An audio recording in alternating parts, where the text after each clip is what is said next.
छौड़ी हमारे नामा माया गो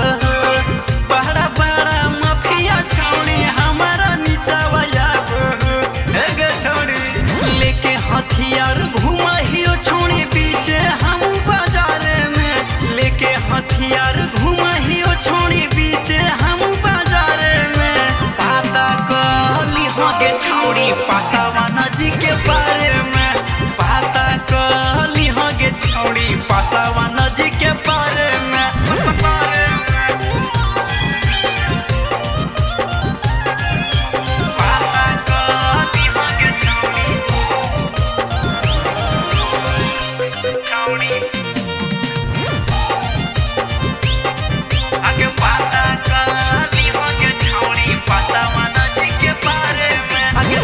प्रशासन के छौड़ी तो है पासवान रोक गे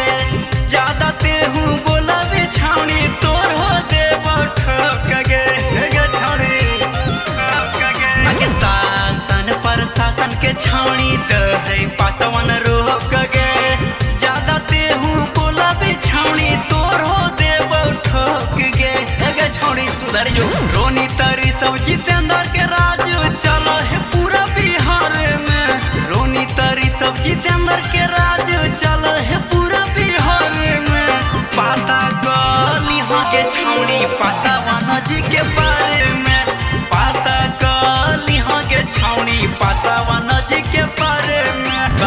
पासवान गे।